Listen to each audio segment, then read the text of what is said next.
Hello दोस्तों, learning engineer में आप लोग का स्वागत है। A domestic food freezer is to maintain at a temperature of -5 degree Celsius. The ambient air temperature is 30 degree Celsius.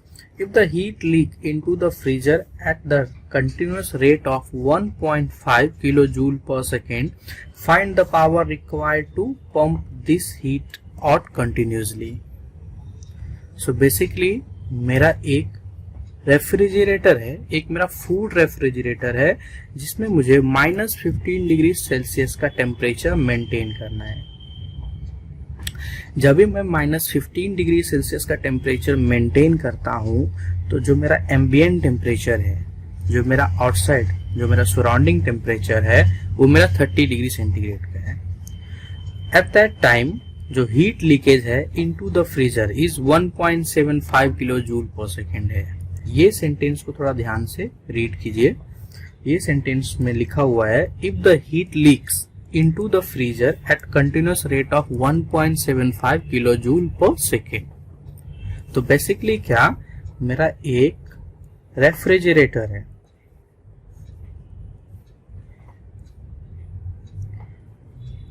ये हो गया मेरा हीट सोर्स, और मैं इसको एम्बिएंट टेम्परेचर भी बोल सकता हूं, दैट इज T1। ये मेरा हो गया हीट सिंक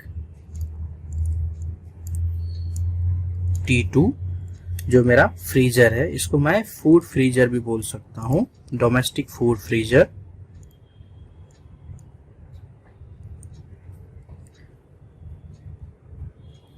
और यहाँ पे मुझे बोला है 1.75 किलो जूल पर केजी पर 1.75 kilo joule per second heat leakage हो रहा है। मीन्स व्हाट, अब ये रेफ्रिजरेटर है तो एक्सटर्नल वर्क डन जाता है यहाँ पे, तो मैं यहाँ पे W नेट लिख देता हूँ। ये मेरा हो जाएगा QA, this is called QR as per previous video. So if the heat loss into the freezer at continuous rate of 1.7 kilo joule per second, means ये जो मेरा फ्रीजर है इसमें 1.75 kilo joule per second heat leakage हो रहा है। It means बाहर से जो मेरा हीट है वो 1.75 किलो जूल पर सेकेंड से हीट क्या हो रहा है, अंदर जाने का ट्राई कर रहा है। मतलब क्या, जो मेरा रेफ्रिजरेटर है इसमें 1.75 किलो जूल पर सेकेंड के कैलकुलेशन से मेरा हीट अंदर जाने का ट्राई करेगा। तो जितना हीट मुझे रेफ्रिजरेटर के अंदर जाएगा उतना ही ये हीट बाहर करेगा, तो जाके मेरा टेम्परेचर मेंटेन होगा।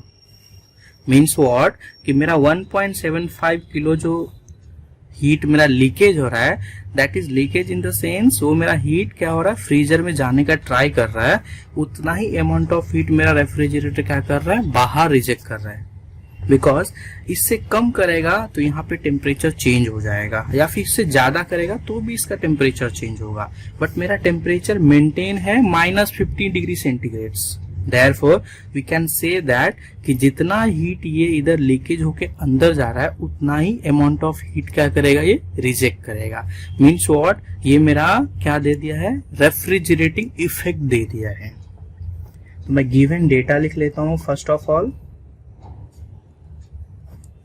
First one is given -15 temperature maintain in the freezer, that is T2 -15 degree centigrade. इसको मैं केल्विन ले लेता हूँ, -15 + 273, ये हो जाएगा मेरा -15 + 273 258 केल्विन।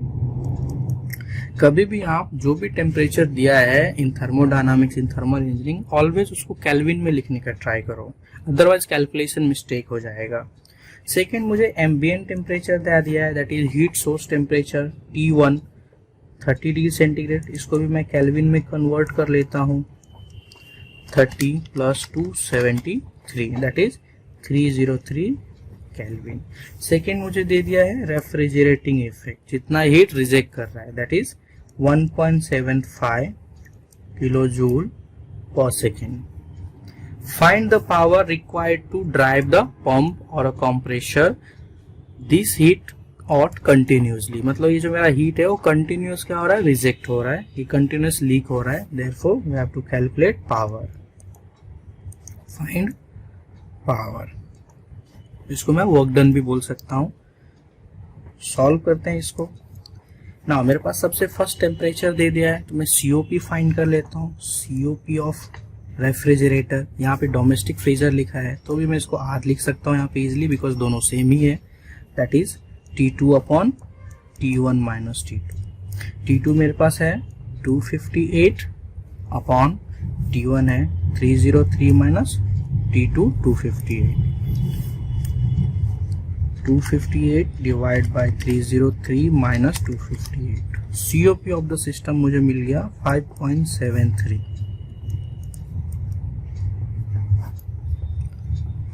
मुझे पूछा है पावर, देयरफॉर COP का अनदर फॉर्मूला है power of refrigerator is equals to refrigerating effect upon power बोलो या फिर कंप्रेसर पावर बोलो, compressor power. Therefore can I write compressor power is equals to refrigerating upon COP of refrigerator। Refrigerating effect दिया है 1.75 और COP हमने just अभी find किया 5.733। तो इसको मैं सॉल्व कर लेता हूँ। 1.75 डिवाइड बाय 5.733, तो मेरा कॉम्प्रेशन पावर हो गया 0.3523 किलो जूल पर सेकेंड और 0.30523 किलोवाट। सो क्वेश्चन था find the power required to drive the pump. तो यहाँ पे मैं लिख सकता हूँ यहाँ पे power required to the pump is 0.30523 kilowatt. Another question is given. The COP of a refrigerator operating on a Carnot cycle is 5.4 when it maintains -5 degrees Celsius in the evaporator. Determine the condenser temperature and refrigerating effect of the refrigerator if it consumes 5 kilowatt work input। So basically मेरा एक refrigerator है जिसको in terms of condenser and evaporator इन्होंने elaborate किया है। तो refrigerator condenser भी होता है, इवापोरेटर भी होता है और कंप्रेसर भी होता है। तो फर्स्ट मैं यहाँ पे एक रेफ्रिजरेटर का लेआउट ड्रॉ कर लेता हूं। This is refrigerator,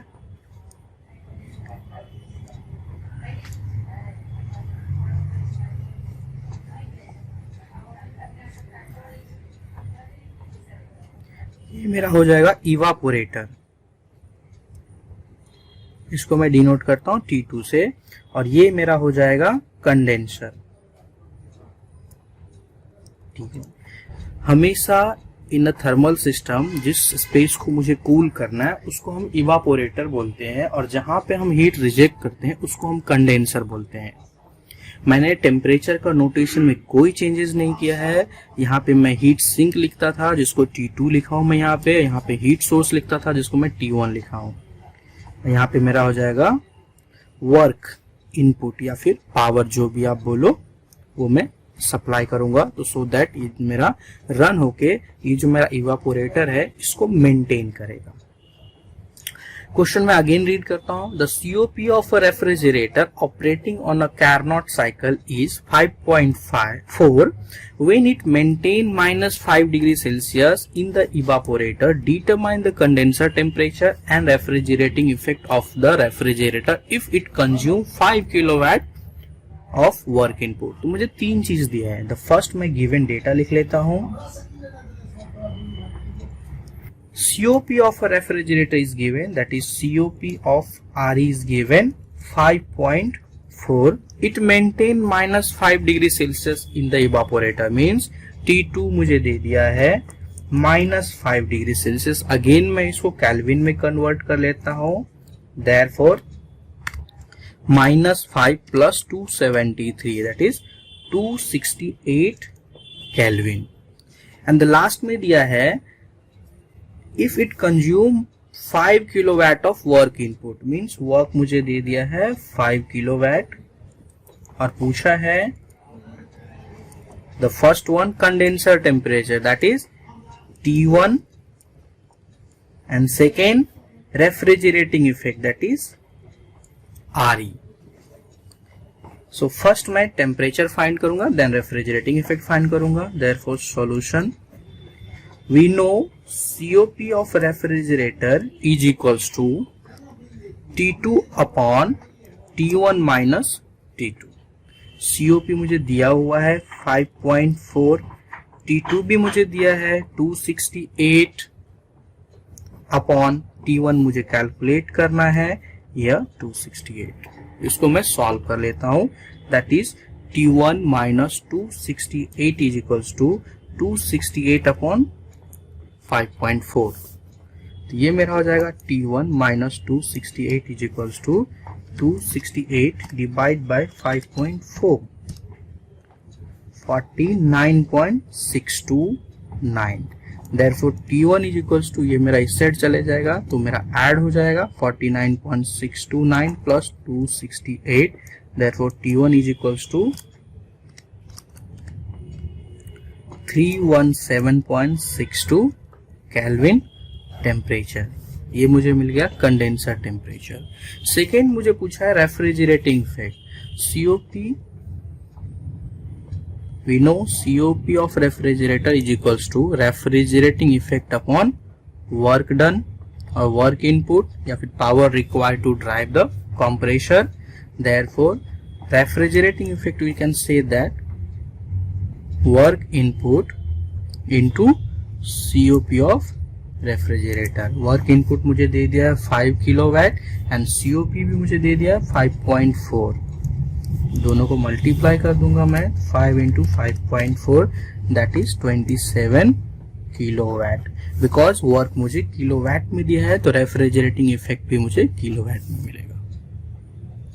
third question, a steam of gas turbine at 7.5 bar pressure, 750 degree Celsius temperature and 140 meter per second velocity is passing through a turbine at a jet engine.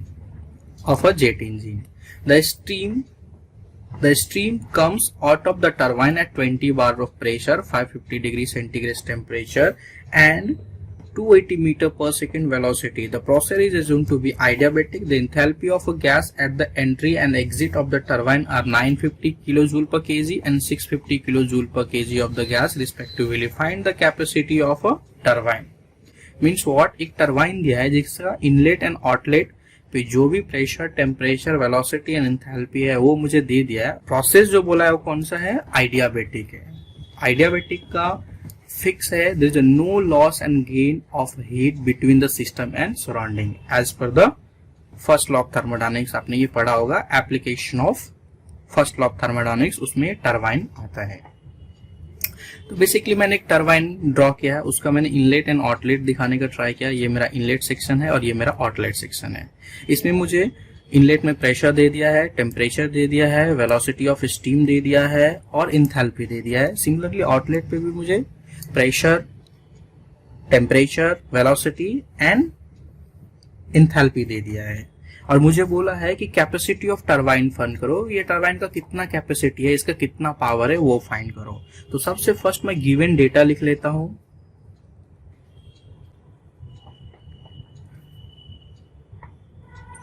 Eight inlet section में लिख लेता हूं so that inlet and outlet का दोनों का जो pressure and जो भी डाटा है वो सेपरेट हो जाएगा. Eight inlet section of turbine first मुझे दे दिया है pressure P1 in terms of 7.5 बार में दिया है. टेम्परेचर मुझे दे दिया है 750 डिग्री सेल्सियस और वेलोसिटी दे दिया है 140 मीटर पर सेकेंड. V को हम कभी कभी C से भी दिखाते हैं तो और मैं लिखता हूँ C is equal to 140 metre per second. Depend करता है आप किस में डिनोट करते हो. मैं इसको कभी V में करता हूँ, कभी C में करता हूँ. आपके बुक में C में दिया है, इसके लिए मैं C में लिख दिया हूँ. मोस्ट प्रॉब्लम मैं V में ही ट्राई करता हूँ. Second, the stream come out of the turbine, तो मुझे एग्जिट सेक्शन भी दे दिया है eight outlet slash exit section of turbine का भी डाटा दिया है, प्रेशर दे दिया है 20 बार, टेम्परेचर दे दिया है 550 degree centigrade and the velocity और C1 ये हो जाएगा मेरा C2, this is C1, C2 दे दिया है 280 मीटर पर सेकेंड। साथ में दिया है the turbine, the enthalpy of gas at the entry and exit of the turbine means what, H1 is given 950 kilojoule per kg and H2 is given 650 kilojoule per kg. Find capacity of turbine, और इसको मैं power भी बोलता हूं, capacity of turbine पूछा है।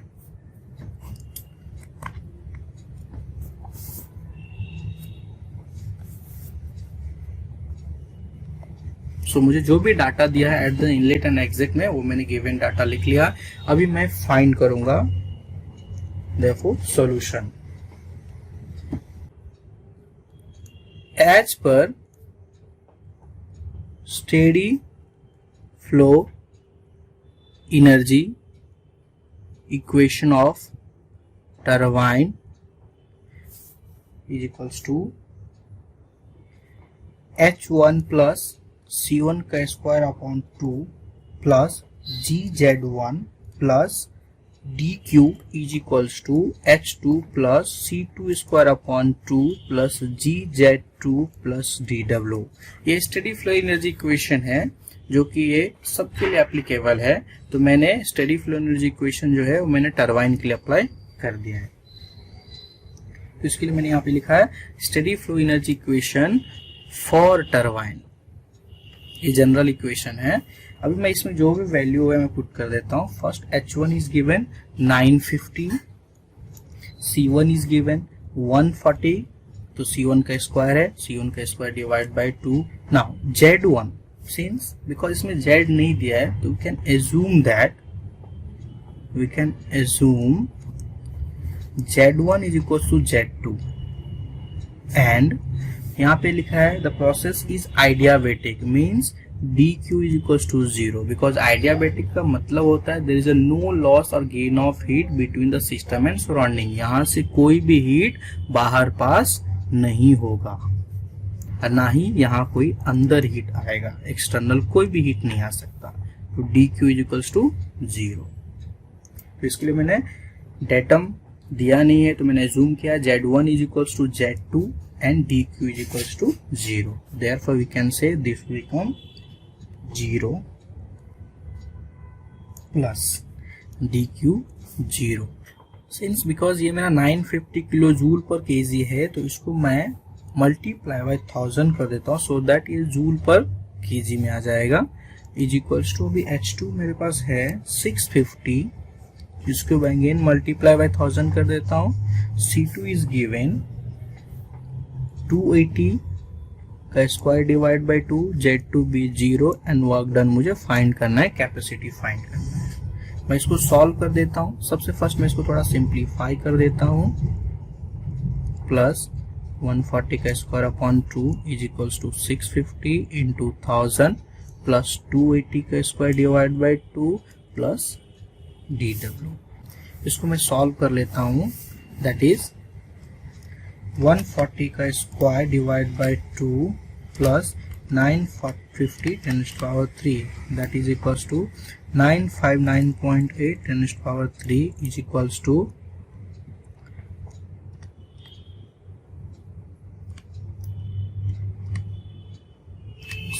650 10 to power 3. This becomes 689.2 10 to power 3 plus DW. Therefore, DW is equals to 959.8 10 to power 3 minus 689.2 10 to power 3. That is DW is equals to 959.8 10 raised to 3 minus of answer, that is 270.6 10 raised to power 3 joule per kg, or we can say that DW is equals to 270.6 kilojoule per KG. यहाँ पे जो unit रहेगा वो kilo joule पर KG में रहेगा। Thanks for the watching.